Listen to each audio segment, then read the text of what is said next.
नमस्कार, बड़ी बहस देख रहे हैं आप। आपके साथ मैं हूं साकिब सुमन और मैं हूं आपके साथ अमन गिल। प्रदेश की पिछली सरकार ने स्कूलों में टीचर्स की भारी कमी को देखते हुए गेस्ट टीचर्स रखे थे, लेकिन करीब 10 साल बाद अब नई खट्टर सरकार ने उन गेस्ट टीचर्स में से कई टीचर्स को सरप्लस के बहाने बाहर का रास्ता दिखा दिया है। अब ऐसे में ये गेस्ट टीचर सरकार से दो हाथ करने पर उतारू हैं। आज हम अपनी बहस में इस बात की ही चर्चा करेंगे कि आखिर सरकार ने जो वादे किए थे उनको क्यों नहीं मान रही, और साथ ही साथ मान ना मान हम आपके हो गए हैं मेहमान।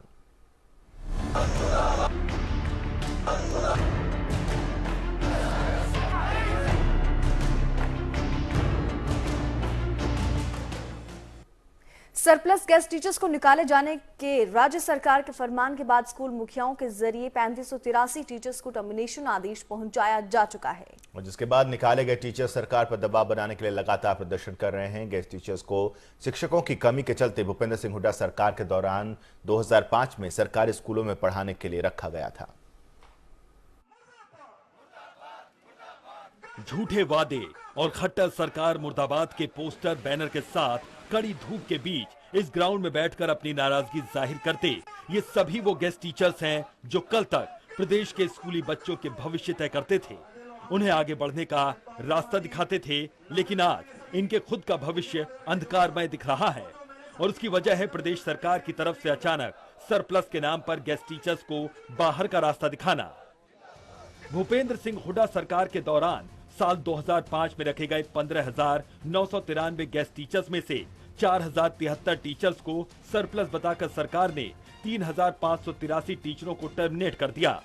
निकाले गए गेस्ट टीचर्स में हिसार के 224, कैथल के 386, कुरुक्षेत्र के 200, सिरसा के 302, जींद के 243, फतेहाबाद के 343, भिवानी के 252, यमुनानगर के 229 और अंबाला जिले के 259 गेस्ट टीचर शामिल हैं।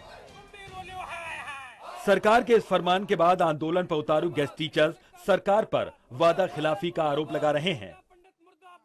ये रोजी रोटी से जुड़ा हुआ महापड़ाव है और हरियाणा सरकार इसे हल्के में ना ले, क्योंकि पेट की भूख इंसान से कुछ भी करवा सकती है। और 10 साल से हरियाणा प्रदेश के सरकारी स्कूलों में काम करने वाले अतिथि अध्यापकों को एकदम सड़क पर लाना, ये बहुत अच्छी हरकत है हरियाणा सरकार की।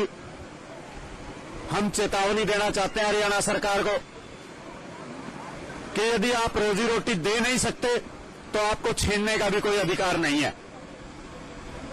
जब आपने किसी को रोजगार दिया ही नहीं है तो आप छीन कैसे सकते हैं? कोर्ट का बहाना लेकर झूठे बहाने बनाना बंद कर दीजिए और सीधे सीधे जो 10 साल से काम करने वाले अतिथि अध्यापकों को विधानसभा सत्र बुलाकर नियमित करने का प्रस्ताव लाइए।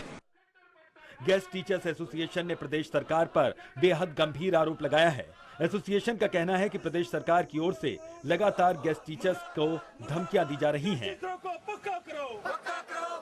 प्रदेश के 15,993 गेस्ट टीचर यहाँ महेंद्रगढ़ में शांति प्रिय तरीके से महापड़ाव में आए हुए हैं और अपने रोजगार को बचाने की वो मांग कर रहे हैं। लेकिन बड़े दुर्भाग्य की बात है कि इस लोकतंत्र के समय में, लोकतंत्र के अंदर हमें अलग अलग प्रकार की धमकियां मिल रही हैं, जो कि बहुत ही निंदनीय है। हम अध्यापक हैं, हमारा कोई भी किसी भी प्रकार का ये मकसद नहीं होता कि हम किसी प्रकार की कानून को अपने हाथ में ले या कोई दंगे फसाद करे। बहरहाल टर्मिनेशन आदेश के बाद लगातार प्रदर्शन कर रहे ये गेस्ट टीचर्स जहां एक तरफ ये सरकार को अपने वादे याद दिलाने में लगे हैं, तो वहीं दूसरी तरफ सरकार पर दबाव बनाने में भी जुटे हैं ताकि सरकार अपने फैसले पर फिर से विचार कर सके। फोकस हरियाणा के लिए महेंद्रगढ़ से भालेंद्र यादव की रिपोर्ट। जी, सवाल अपने आप में इसलिए पेचीदा हो जाता है क्योंकि कभी आश्वासन दिया गया था, कभी भरोसे में लिया गया था, उसी भरोसे की बुनियाद पर सरकार भी बनी है, तो फिर आखिर वो भरोसा, वो वादा भूले क्यों, टूटा क्यों? इस पर चर्चा करने के लिए वीरेंद्र चौहान जी, भारतीय जनता पार्टी के प्रवक्ता, हमारे साथ जुड़े हुए हैं। स्वागत है वीरेंद्र जी। प्रवीण अत्रे साहब इंडियन नेशनल लोकदल की तरफ से जुड़े हुए हैं। अत्रे साहब स्वागत है आपका। रंजीता मेहता जी कांग्रेस की तरफ से हमारे साथ जुड़ी हुई हैं, बहुत बहुत स्वागत है रंजीता जी आपका। और अजय लोहान जी जो प्रदेश प्रवक्ता हैं गेस्ट टीचर्स के रोहतक से हमारे साथ जुड़े हुए हैं, बहुत बहुत स्वागत है अजय जी आपका भी चर्चा में। शुरुआत वीरेंद्र चौहान जी, चूंकि सरकार आपकी है, सारे सवाल आप ही पर उठेंगे और जवाब आप ही को देना होगा, इसलिए पहला सवाल हमारा भी आपसे है कि ये वही गेस्ट टीचर्स हैं जिनको भरोसे में लिया गया था, उम्मीद जगाई गई थी और उसके बाद उम्मीद इस कदर टूटा है कि ये शिक्षा मंत्री के ही गृह क्षेत्र में पहुंचे हुए हैं। क्या कहेंगे आप? देखिए, प्रजातांत्रिक व्यवस्था में इनका अपनी मांगों के लिए प्रदर्शन करना उनका अधिकार है, उसको हम चुनौती नहीं दे रहे, उसको गलत भी नहीं कह रहे। परंतु आपकी रिपोर्ट से मैं शुरू करना चाहूंगा, उसमें 2-3 बातें ऐसी कही गई जो तथ्यात्मक रूप से गलत हैं। एक बात कही गई कि राज्य सरकार का फरमान आया और इनको घर भेज दिया गया। सबको मालूम है, गेस्ट टीचर्स को भी पता है, प्रदेश के लोगों को भी पता है, और कृपा करके इसको दुरुस्त करिए, राज्य सरकार का फरमान नहीं आया, माननीय उच्च न्यायालय का आदेश है और उस आदेश की तामील करना, उसका पालन करना किसी भी वैधानिक सरकार के लिए जिम्मेदारी है। दूसरी बात एक कही गई कि अचानक उनको घर भेज दिया गया। सबको ये बात अच्छे से मालूम है कि 2005 में जब इनकी नियुक्ति हुई और उसके बाद साल भर बाद 3 महीने के लिए अतिथि अध्यापकों की नियुक्ति हुई थी। एक फैक्ट मैं आपके सामने रख रहा हूं, मैं नया भी नहीं रख रहा हूं, ये सबको मालूम है। लेकिन 1 साल बाद ही अदालतों में इनको रेगुलर करने और या हटाए जाने, इस सारी प्रक्रिया को लेकर के कई पक्षों के बीच में कानूनी लड़ाई शुरू हो गई थी। और अब जो परिणाम निकला है कुछ अध्यापकों के, जो सरप्लस अध्यापक है, उनके हटाए जाने का, वो उस लंबी कानूनी जद्दोजहद का परिणाम है। वो कोई अचानक किसी को सपना आ गया हो और इस सरकार ने अचानक किसी को रवाना कर दिया हो, ऐसा नहीं है। एक और शब्द प्रयोग किया गया कि बहाने से उनको हटा दिया गया। कौन सा बहाना? क्या अदालत का आदेश बहाना होता है? और तीसरी और अंतिम बात मैं इसमें यह कहना चाहूंगा कि अदालत का जो निर्णय है उससे ऊपर कोई सरकार नहीं होती है, ये बात सबको माननी चाहिए। और जो अतिथि अध्यापक हैं वो भी कृपा करके ये बता दें, जब वो ये कहते हैं कि हमारे साथ जाति की है सरकार ने और इस सरकार ने की है, कि क्या वो माननीय अदालत से अपने आप को ऊपर मानते हैं? और अगर सरकार ने कोई गड़बड़ की है तो क्या वो स्वतंत्र नहीं थे और नहीं है अदालत में जाकर के या उससे ऊपर की अदालत में जाने के? आपको हाईकोर्ट पर भरोसा नहीं, आप सर्वोच्च न्यायालय जाकर भी इस सरकार ने या इस सरकार के किसी अधिकारी ने अगर गलत जानकारी किसी कोर्ट में दी है, चैलेंज इट। ठीक है, वीरेंद्र चौहान जी, जो भी व्यक्ति होगा, वीरेंद्र चौहान जी, प्रवीण अत्रे साहब आपको काउंटर करना चाह रहे हैं, जरा उनको सुन लेते हैं। अत्रे साहब जी। बिल्कुल। देखिए साकेत, चौहान साहब ने जिस तरह से अतिथि अध्यापकों की जो ये समस्या है, इसमें कोर्ट का सहारा लेके सरकार को डिफेंड करने की कोशिश की है। लेकिन बड़ा सवाल ये है, जिस वक्त विधानसभा के चुनाव हो रहे थे और उस वक्त इनके प्रदेश अध्यक्ष जो आज सरकार में मंत्री हैं, रामविलास शर्मा जी, वो बाकायदा जंतर मंतर पे जाके इनको वायदा करके आए थे कि सरकार बनते ही पहली कलम से इन्हें पक्का कर दिया जाएगा। और रामविलास जी नहीं, अनिल विज भी गए थे वहां पे, कैप्टन अभिमन्यु भी गए थे, सबने वायदा किया। क्या उस वक्त भारतीय जनता पार्टी के इन नेताओं को इस बात का पता नहीं था कि यह मामला कोर्ट में है? 2012 से कोर्ट में मामला चल रहा था। सीधा सीधा भारतीय जनता पार्टी ने अतिथि अध्यापकों के साथ वोट की राजनीति की है और आज भी वो वही कर रहे हैं। देखिए, अभी चौहान साहब कह रहे थे कि कोर्ट के आदेश है, कोर्ट में हमने कोई गलत इंफॉर्मेशन नहीं दी है। देखिए चौहान साहब, अगर आपको लगता है कि देखिए पिछली सरकार ने भी इनके साथ राजनीति की है, ये अतिथि अध्यापक भी जानते हैं, प्रदेश भी जानता है। अगर पिछली सरकार ने कोई गलत इंफॉर्मेशन दे के कोर्ट के अंदर इस केस को इस तरह से परस्यू किया है, तो वर्तमान सरकार क्या उसको रिवाइज नहीं कर सकती? क्या उस चीज को रिवाइज करके आप इनकी फेवर में कोर्ट में मामले को नहीं देख सकते? बशर्ते कि आपकी इच्छा शक्ति होनी चाहिए। आपकी इच्छा शक्ति हो तो हो सकता है, लेकिन आप जो है चाहते नहीं है। आप आज भी इनके साथ वोट की राजनीति कर रहे हैं, जो पहले कांग्रेस ने वोट की राजनीति का यहाँ सवाल उठा है। आपके पास लौटेंगे फिर से। रंजीता मेहता जी, सरप्लस गेस्ट टीचर्स को बताया गया है, लेकिन जब कांग्रेस के शासनकाल में भर्तियां हुई थी तो टीचर्स की कमी थी, इसी वजह से भर्तियां हुई थी। लेकिन अब सरप्लस वाला मुद्दा, आप कितना सहमत इससे हैं? देखिए अमिता, मेरा ये मानना है, जहाँ तक सरप्लस की बात है, उन्होंने हाई कोर्ट के निर्देश ये नहीं थे कि इनको हटाया जाए। उनके निर्देश ये थे सरकार को कि आप चेक कीजिए कि कितने टीचर सरप्लस हैं। और जहां तक इन्होंने जो रिपोर्ट भेजी है वो टोटली गलत भेजी है, क्योंकि आज हमारे साथ अतिथि अध्यापक भी मौजूद है, उनसे पूछ सकते हैं कि अगर सरप्लस कहीं पे, अगर ये कह रहे हैं, जो कल भी इनके चैनल के माध्यम से इनके प्रवक्ता कह रहे थे कि कहीं एक जगह पर 4-4 फिजिक्स के टीचर हैं और कहीं एक भी नहीं है, तो मेरा ये मानना है कि इनको हटाने की बजाय हम एक को एक से दूसरी जगह ट्रांसफर करके भी इनको एडजस्ट कर सकते थे। हटाना ही एक प्रक्रिया नहीं थी। और ये बिल्कुल गलत आंकड़े हैं कि ये सरप्लस थे। ऑलरेडी टीचर्स की शॉर्टेज है। जो पिछली सरकार के दौरान हमने फिगर तब भी दी थी कि अभी भी काफी टीचर्स हैं जो रिक्रूट करने बाकी हैं और अभी भी जो अध्यापक है वो पूरे नहीं है पूरे क्षेत्र में, तो इनको एक से दूसरी जगह पे एडजस्ट किया जा सकता था, ना कि इनके ऊपर तलवार लटकाकर इनको निकाला जाए। और जहां तक अत्रे साहब ने कहा है कि कांग्रेस सरकार ने भी इनके साथ वोट की राजनीति की थी, ये सरासर गलत है, मैं इसको खारिज करती हूँ।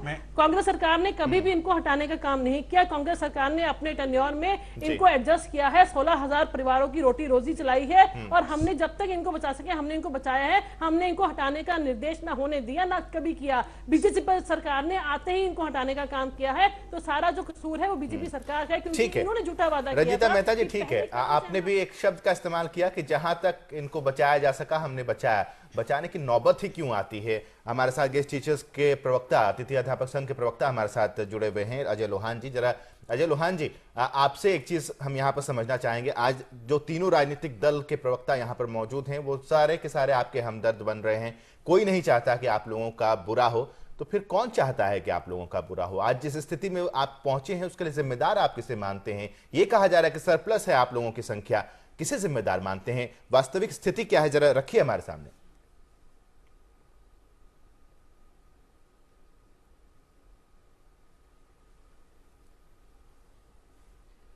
जी साकेत जी, बिल्कुल जैसा आपने पूछा है मैं वैसा ही बताना चाहता हूं। अभी बीजेपी के प्रवक्ता वीरेंद्र चौहान जी बात कर रहे थे जी। मैं आपके चैनल के माध्यम से सबसे पहले तो फोकस हरियाणा का धन्यवाद करता हूं जिसने 16,000 परिवारों की इस मांग को उठाया। दूसरी बात, वीरेंद्र चौहान जी अभी कह रहे थे कि इनको 3 महीने के लिए लगाया गया था। मुझे पता था कि ये ऐसे ही रटाया जवाब हर चैनल पे देते हैं, इसलिए मैं अपने साथ प्रूफ लेके आया हूं जिसपे 2005-6 ये भर्ती थी, साल भर की, तो सीधी सी है, इसमें 3 महीने का कहीं कोई जिक्र नहीं है। मैं चैनल पे दिखा रहा हूं। दूसरी बात, ये कह रहे हैं कि कोर्ट ने इनको हटाया है, बिल्कुल गलत कह रहे हैं। आपके माध्यम से दर्शकों तक मैं ये बात पहुंचाना चाहता हूं कि हाई कोर्ट के अंदर गेस्ट टीचरों का जब केस लगा था तो माननीय हाई कोर्ट ने सरकार से यह पूछा था कि आप गेस्ट टीचरों की स्टेटस रिपोर्ट दाखिल कीजिए। मतलब उसमें यह कहा गया था कि आप इन्हें नियमित करेंगे, आप इनका सैलरी बढ़ाएंगे, आप इनको समान काम समान वेतन देंगे, आप इनको एडजस्ट करेंगे, आप इनकी जॉब सिक्योरिटी करेंगे, क्या करेंगे? मतलब हटाने की बात कहीं नहीं थी। लेकिन बीजेपी ने अपनी मनसा जाहिर करते हुए उनके मन में कितना खोट है, उन्होंने गेस्ट टीचरों के लिए क्या वो करना चाहते हैं, कितना वो नुकसान उनको पहुंचा सकते हैं, तो इसी बात को लेकर उन्होंने कोर्ट के अंदर एक एफिडेविट दिया और उसके अंदर कह दिया कि हम 4073 तो हमारे पास सरप्लस है, इनको तो अभी हटाएंगे और बाकी हम जेबीटी को ज्वाइन कराएंगे उसको हटा देंगे और बाकी प्रमोशन के बाद हटा देंगे। तो ये है हमारी बीजेपी की सरकार, इन्होंने ये हमारा से सहयोग किया है। और जहां तक पिछली सरकार की बात आती है, पिछली कांग्रेस सरकार ने भी लगातार 10 साल तक हमें इस्तेमाल किया। जब भी चुनाव आते थे, चुनाव के अंदर ये कहते थे कि भाई अब इस बार आप हमें वोट दे दीजिए, हम आपको पक्का करेंगे। और माननीय जो रामविलास शर्मा जी जो उस समय के प्रदेश अध्यक्ष थे और आज के शिक्षा मंत्री है, इन्होंने तो कमाल ही कर दिया था। ये अपने साथ वहां जंतर मंतर पे जब ये वादा करने गए थे, मैं ये साथ में उनका वायदा की कॉपी भी साथ में लेके आया हूं। इस कॉपी के माध्यम से उन्होंने कहा था कि एक कलम से पक्का करूंगा, और मैं वैसे खाली हाथ नहीं आया हूं बल्कि अपने साथ सुप्रीम कोर्ट का रिटायर्ड जज लेके आया हूं, एक बहुत सीनियर वकील लेके आया हूं, और उन्होंने साथ में डॉक्यूमेंट दिखाए कि ये पॉलिसी मैं तुम्हारे लिए लेके आया हूं, इस पॉलिसी से पक्का करूंगा। मैं आपके चैनल के माध्यम से बीजेपी के प्रवक्ताओं से इस जनता के जिन 4000 साथियों का, उनके बच्चों का, लाखों आश्रितों का जो निवाला छीना है, उसके लिए मैं पूछना चाहता हूं कि आखिरकार अब कहां वो कलम गई, कहां वो वायदा गया और कहां वो जज चले गए? बिल्कुल, वो पहली कलम कहां चली गई? क्या वो पहली कलम रिजल्ट के साथ थी और सरकार बनने के साथ ही, सत्ता में आने के साथ ही वीरेंद्र चौहान जी गुम हो गई? क्या वो पहली कलम जिसका जिक्र किया जाता था कि इसी पहली कलम से पक्का किया जाएगा इन अतिथि अध्यापकों का? और बहुत सारे सवाल आपके सामने हैं साकेत जी। 3-4 बातें इस बीच में आई हैं उभर करके, उनका उत्तर देना चाहता हूं। पहली बात, जब इन अतिथि अध्यापकों की नियुक्ति हुई थी, अतिथि के रूप में हुई थी, अस्थायी थी, इनको जाना था, ये इनके नियुक्ति पत्र में से और इनकी सेवा शर्तों से स्पष्ट है। उसके बाद की मैं जो कांग्रेस की प्रवक्ता हम पर सारा दोष थोप रही हैं, नहीं, एक चीज मैं काउंटर कर रहा हूं आपको, वीरेंद्र चौहान जी नाराज मत होइएगा, ज्यादा एग्रेसिव मत होइएगा, मैं आपको काउंटर कर रहा हूं यहां पर कि आप जब इस बात का जिक्र कर रहे हैं कि अतिथि अध्यापक थे, इनको जाना था, क्या आपके तत्कालीन प्रदेशाध्यक्ष और मौजूदा शिक्षा मंत्री को इस बात का इल्म नहीं था कि ये अतिथि अध्यापक है, इनको जाना होगा? जैसा जिक्र यहाँ पर अजय लोहान जी भी कर रहे हैं कि वो सुप्रीम कोर्ट के एक रिटायर्ड जज के साथ पहुंचे, एक वकील के साथ पहुंचे और दस्तावेजों के साथ पहुंचे। मैं क्यों किया? सुनिए तो सही, मैं वहीं आ रहा हूँ जी। सिलसिलेवार नहीं, पहले ही वहीं आ जाइए, बाद में आप अत्रे साहब के पास जाइएगा। उत्तर दूंगा, मैं वहीं आऊंगा, लेकिन ऐसे नहीं हो सकता कि मुझे आप जो मुझ पर और हमारी पार्टी पर आरोप है उनके उत्तर तो मुझे देने पड़ेंगे जी। आपको मुझे समय देना पड़ेगा। अतिथि के रूप में इनकी नियुक्ति हुई और उसके बाद 10 साल तक इनको यहां तक जिस मोड़ पे आज ये बेचारे खड़े हैं, बेचारे कहना पड़ेगा, इनको इस तरह के भंवर में फंसा करके कांग्रेस सरकार चली गई। कांग्रेस की प्रवक्ता बता दें या अजय लोहान जी बता दें कि कितनी बार हाईकोर्ट से लेकर सुप्रीम कोर्ट तक इनको नियमित करने की प्रक्रिया का उस समय की कांग्रेस सरकार ने लिखित में इन राइटिंग अदालतों में अलग अलग स्तर पर विरोध किया। अगर नहीं किया होता, देखिए मुझे साकेत जी कहने दे, दूसरी बात, ज्यादा वक्त नहीं है वीरेंद्र चौहान जी, मैं कुछ और सवाल आपसे जानना चाह रहा हूं। मेरा एक सवाल आपसे ये है, आप ठीक है, आप ये कह रहे हैं कि पिछली सरकार ने भंवर में फंसा दिया इन लोगों को, आपने बेचारे शब्द का भी इस्तेमाल कर लिया इन लोगों के लिए, लेकिन जब वादा किया जा रहा था इन शिक्षकों को, इन अतिथि अध्यापकों को कि आपको पक्का किया जाएगा, क्या तब आपको इल्म नहीं था, तब जानकारी नहीं थी कि आखिर ये अतिथि अध्यापक हैं, इनको पक्का करना बहुत मुश्किल होगा या फिर नामुमकिन होगा? तो फिर उस समय वादा क्यों? क्या सिर्फ वोट बैंक की राजनीति की गई? मैं वहीं आ रहा हूं, अब मुझे उत्तर तो करने दीजिए। अब मुझे उत्तर देने दीजिए। अब मुझसे पूछा गया, मुझे बोलने दीजिए। रंजीता जी, मुझसे पूछा गया तो आप क्यों बीच में टपकती हैं? मुझे मेरी बात कहने दीजिए। नहीं, ऐसे नहीं होगा। प्रश्न अगर मुझसे पूछा है साकेत जी, देखिए रो तो 16,000 ठीक है रंजीता जी, अध्यापक रो रहे हैं, रंजीता जी सुन लेते हैं जरा। वीरेंद्र चौहान जी जवाब दीजिए। परिवार रो रहे, मैं उत्तर दे रहा हूँ साकेत जी। ठीक है वीरेंद्र चौहान जी जवाब दीजिए वीरेंद्र चौहान जी।